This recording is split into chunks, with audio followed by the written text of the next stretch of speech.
Hello friends, welcome back my YouTube channel. और आप सभी का इस वीडियो में बहुत बहुत स्वागत है। तो जैसा कि हम आज बात करने वाले हैं कि जो यूसीजी नेट हो गया या फिर सीएसआईआर नेट हो गया या फिर गेट एग्ज़ाम के लिए हो गया या फिर जो बच्चे आईआईटी जैम के लिए प्रिपेयर करते हैं, तो उन्हीं सब के लिए ये एक टॉपिक है, conformational analysis of the cyclic compound. तो इसी तरह से जितने भी टॉपिक्स हम कवर कर सकते हैं वो सारे के सारे टॉपिक्स हम लोग कवर करेंगे। तो आज हम लोग conformational analysis of cyclic compound का जो पूरा नोट्स है वो लेके आ गए हैं। किस तरह से ये पूरा नोट्स होता है, किस तरह से और सारी चीज़ें आपको सिंप्लीफाई करके हम लोग यहाँ पे देने वाले हैं। तो उससे पहले हम लोग वीडियो को स्टार्ट करें, आप लोग प्लीज़ हमारे टेलीग्राम चैनल को ज्वाइन कर लो, क्योंकि वहाँ पे सारे के सारे जो PDF है वहाँ पे आपको मिल जाएंगे, वहाँ से आप डाउनलोड कर सकते हो। तो गाइस, आज का जो हमारा वीडियो है साइक्लिक कंपाउंड के बारे में। तो सबसे पहले एक्चुअली में conformational analysis of cyclic compound. तो साइक्लिक कंपाउंड एक्चुअली होता क्या है? A compound in which the carbon और the other atom are the arrange in a ring close chain compound. तो आपको पता है कि अगर आपने कभी ये देखा होगा, कार्बन देखा होगा, तो कार्बन बेसिकली किस तरह से होते हैं, ये अगर हम लोग क्लोज चेन की बात करें तो सी इस तरह से कार्बन होते हैं। तो आपको ये बात याद रखनी है कि अगर आप साइक्लिक कंपाउंड ले रहे हो तो मोर देन वन कार्बन होने चाहिए, ठीक है। यानी आप इसके अंदर आपको अगर आप बात करें तो आपको एक से ज़्यादा कार्बन वाले जितने भी कंपाउंड है वो सारे के सारे कंपाउंड आप साइक्लिक ले सकते हो, ओके। लेकिन एक कंपाउंड वाले जो जितने भी कंपाउंड है एक कार्बन वाले, वो साइक्लिक नहीं हो सकते। तो आपको इस बात का ध्यान रखना है, ठीक है। उसके बाद अगर हम लोग यहाँ पे कुछ एग्जाम्पल की बात करें तो सबसे पहला जो एग्जाम्पल यहाँ पे आप देखोगे तो वो है साइक्लोप्रोपेन, ओके। तो यहाँ पे आपको साइक्लोप्रोपेन का जो फॉर्मूला है वो दिया है C3H6, ठीक है। और साइक्लोप्रोपेन का यहाँ पे आप देखोगे तो जो डायग्राम है वो बना के दिया है C, ठीक है, C। इस तरह से ये हमारा साइक्लोप्रोपेन है। तो यहाँ पे आपको पता है कि इसके बीच में एक सिंगल बॉन्ड होता है जिसको हम लोग सिग्मा बॉन्ड रिप्रेजेंट करते हैं। तो ये क्या होता है, ओवरलैप होता है, ठीक है। और यहाँ पे एक सिग्मा बॉन्ड फॉर्म करता है। तो ये सारे के सारे इस तरह से एक सिग्मा बॉन्ड फॉर्म करते हैं, ये आपको पता होगा, ठीक है। तो यहाँ पे बेसिकली हम लोग क्या बात कर रहे हैं कि in cyclopropane all the 3 carbon atom are sp3 hybridize, okay. तो यहाँ पे आप देख सकते हो कि ये सारे के सारे जो एटम है ये sp3 हाइब्रिडाइज है, ओके। तो इस बात का सबसे महत्वपूर्ण ये है, आपको ध्यान रखना है कि सारे के सारे जो आपके कार्बन है वो sp3 हाइब्रिडाइज होने चाहिए, ओके। यानी sp3 में बोले तो एक कार्बन, एक जो इलेक्ट्रॉन है वो s ऑर्बिटल में होगा और बाकी के जो 3 ऑर्बिटल है, 3 इलेक्ट्रॉन है वो आपके इसमें आने चाहिए, p सेल में आने चाहिए, ठीक है। तो इस तरह से sp3 आपके, अगर आप हाइब्रिडाइज है कार्बन तो उसको हम लोग क्या बोलेंगे, साइक्लोप्रोपेन, और वो एक साइक्लिक कंपाउंड कहलाएगा, okay. 2 of sp3 orbital of the carbon atom overlap from the carbon carbon sigma bond. तो यहाँ पे आपको बताया है कि दो जो कार्बन होंगे, ये एक कार्बन और ये एक कार्बन, ये ओवरलैप करेंगे और फॉर्म क्या करेंगे, सिग्मा बॉन्ड फॉर्म करेंगे, ठीक है। यानी जिस तरह से यहाँ पे हमने बात किया था, okay. However, the overlap is not exactly coaxial and hence the bent bond are formed, okay। तो यहाँ पे ये जो बॉन्ड फॉर्म होगा वो एग्जैक्टली एक्सियल नहीं होगा, यानी एंड टू एंड नहीं होगा, बल्कि वो थोड़ा सा बैंड हो जाएगा, ठीक है। और बैंड होके वो किस तरह से बॉन्ड फॉर्म करेगा, इस तरह से ये बॉन्ड फॉर्म करेगा, ठीक है। यहाँ पे भी इस तरह से, यहाँ पे भी इस तरह से ये बॉन्ड फॉर्म करेगा। तो इस बात का आपको ध्यान रखना है, okay. This sigma bond lie mostly outside of the ring, that's why they show the more of the pi bonds character instead of sigma bond character. तो यहाँ पे अगर आप देखोगे तो ये यहाँ पे आपको ये जो बॉन्ड है वो तो फॉर्म हो रहा है, लेकिन यहाँ पे जो कोएक्सियल है ड्यू टू ओवरलैप, ये बॉन्ड कैसे इस तरह से फॉर्म होगा, ठीक है। तो इस तरह से फॉर्म होने पे ये सिग्मा बॉन्ड ना दिखा के एक पाई बॉन्ड का जो कैरेक्टर है वो ज़्यादा शो करता है, ओके। यहाँ पे अगर आप नीचे देखोगे तो किस तरह से ये बॉन्ड फॉर्म हुआ है। तो ऊपर वाले, अगर आप ऊपर वाला डायग्राम देखते हो यहाँ पे, ठीक है, तो इस डायग्राम को हम थोड़ा डिटेल में एक्सप्लेन करते हैं। तो अगर आप ये वाला डायग्राम देखते हो तो यहाँ पे जो एंगल फॉर्म होगा वो कितना डिग्री का होगा, 60 डिग्री का होगा। यहाँ पे भी सेम आपको 60 डिग्री का एंगल मिलेगा, यहाँ पे भी सेम आपको 60 डिग्री का एंगल मिलेगा, ठीक है। ये बात तो आप मानते हो, ओके। लेकिन अगर आप यही सेम चीज़ें अगर आप इसको ये करते हो, कोएक्सियल फॉर्म होता है, अगर यहाँ पे ओवरलैप होता है तो किस तरह से बॉन्ड फॉर्म होगा ये देखिए, ठीक है। in the tetrahedral bond angle of the 109.5 degree change at to the 104 degree in the cyclopropane due to this strain bend cyclopropane is highly reactive। तो यहाँ पे आप देखोगे तो यहाँ पे जो इसका एंगल था वो एंगल चेंज होके क्या हो गया, यहाँ पे 104 का हो गया। तो इसी तरह से यहाँ पे भी ये सेम एंगल बढ़ जाएगा और यहाँ पे भी ये जो एंगल है वो बढ़ जाएगा। और ये एंगल क्यों बढ़ रहा है, क्योंकि जो स्ट्रेन है इसके बीच में ओवरलैपिंग वाला, उसकी वजह से यहाँ पे जो एंगल है वो बढ़ रहा है और इसके कारण ये क्या हो जाएगा, एक हाईली रिएक्टिव जो साइक्लोप्रोपेन है वो फॉर्म होगा। ठीक है, यानी लेस रिएक्टिव से हाईली रिएक्टिव किस तरह से फॉर्म होता है, ड्यू टू जो एंगल स्ट्रेन होता है उसकी वजह से। ओके, उसके बाद अगर हम लोग नेक्स्ट अगर एग्जाम्पल पे बात करें तो नेक्स्ट एग्जाम्पल यहाँ पे साइक्लोब्यूटेन का आप देख सकते हो C4H8। ओके, तो यहाँ पे अगर हम लोग बात करें साइक्लोब्यूटेन की, तो in cyclobutane ring which has the 4 carbon atom. तो यहाँ पे आप 4 कार्बन आइटम कहाँ कहाँ हो सकते हैं, एक तो यहाँ पे है, दूसरा यहाँ पे है, थर्ड वाला यहाँ पे कार्बन है और फोर्थ वाला यहाँ पे कार्बन। तो इस तरह से यहाँ पे टोटल 4 कार्बन आइटम हो गए। If it has the planar structure then there will be the larger angle strain. Okay, तो ये क्या है, एक ही प्लेन पे है, यानी ये हमारा एक क्या है, एक प्लेन है। ओके, इस तरह से एक प्लेन है और इसी प्लेन के ऊपर यहाँ पे आपको कार्बन है, यहाँ पे कार्बन है, यहाँ पे कार्बन है।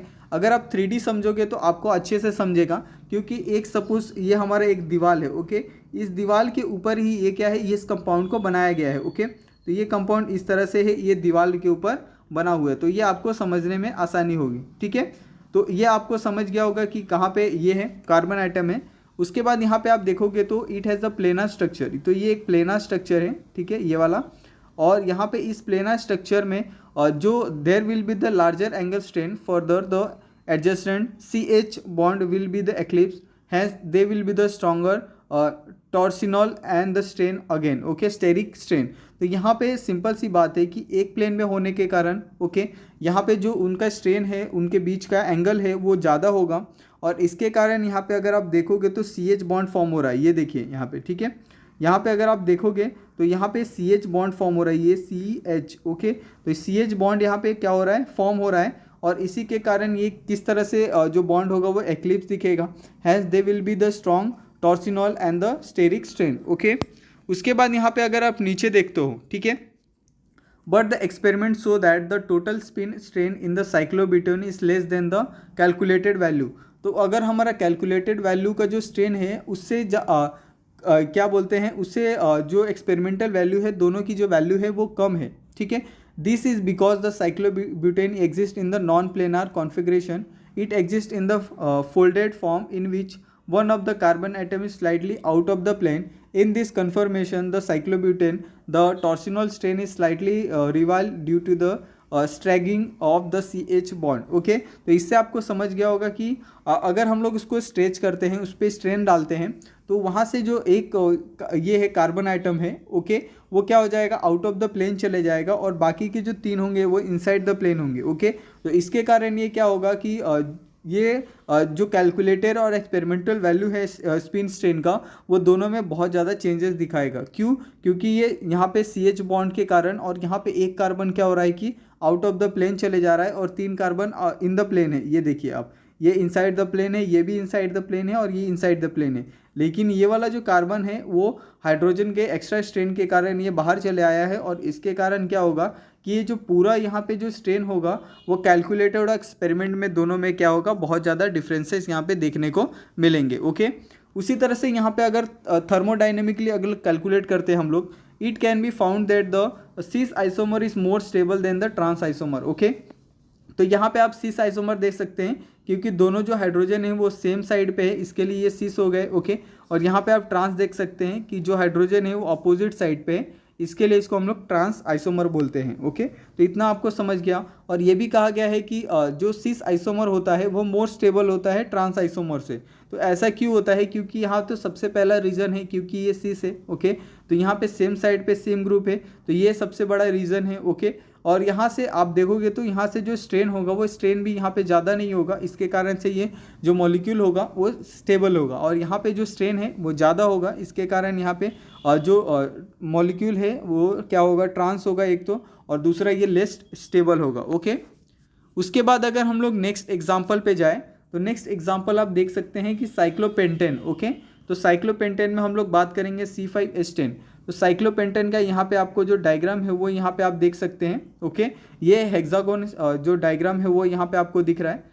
Similarly, if we consider the planar structure of the cyclopentane, there is the particularly no angle strain, but due to the 5 pairs of eclipse CH bond, there will be the torsional and the steric strain। यहाँ पे आपको ये देखने के लिए नहीं मिलेगा angle strain, लेकिन यहाँ पे अगर 5 pair of eclipse CH bond है, ठीक है, यहाँ पे आप देख सकते हैं ये CH है, ये CH है, ये CH है, ये CH और ये CH। तो ऐसे टोटल अगर 5 CH बॉन्ड फॉर्म हो रहे हैं और इसके कारण अगर ये एंगल स्ट्रेन नहीं है, लेकिन इसके कारण जो टॉर्सियल एंड द स्टेरिक स्ट्रेन है वो यहाँ पे देखने को मिलेगा। ठीक है, क्योंकि आप अगर डायग्राम को अच्छे से ऑब्जर्व करोगे तो यहाँ पे आपको डायग्राम देख के ये पता चल जाएगा कि इसके अंदर जो एंगल स्ट्रेन है वो नहीं है, क्योंकि सारे के सारे जो एंगल है वो सेम है। ओके, ये सारे के सारे एंगल आप देखोगे तो ये सेम है, इसके अंदर कोई भी एंगल बड़ा छोटा ये दिखाई नहीं दे रहा है। इसके कारण यहाँ पे आपको कोई भी चीज़ें अलग से देखने को नहीं मिलेगी। ओके, उसके बाद यहाँ पे एक और एग्जांपल दिया गया है कि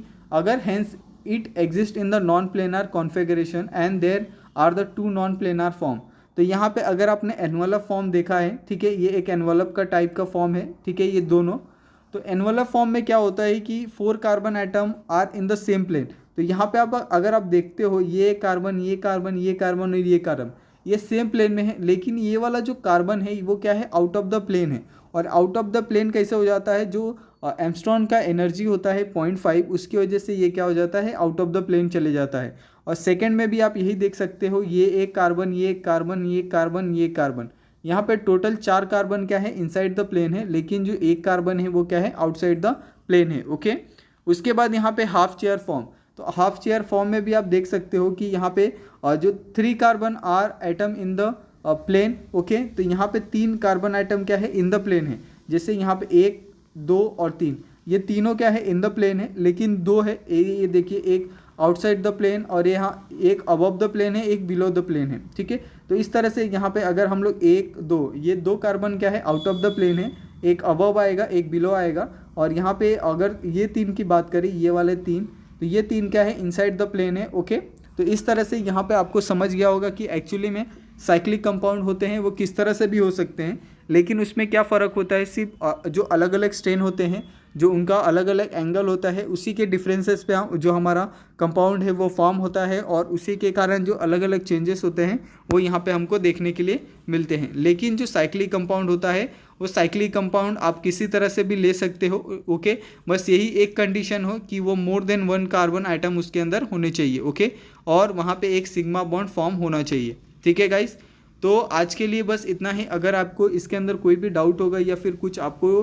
प्रॉब्लम होगा तो आप लोग प्लीज़ कमेंट करके आपके जो भी डाउट है वो आप पूछ सकते हो। ओके गाइस, तो आज के लिए बस इतना ही गाइस, मिलते हैं हम लोग नेक्स्ट वीडियो में नए टॉपिक के साथ। Thank you so much guys.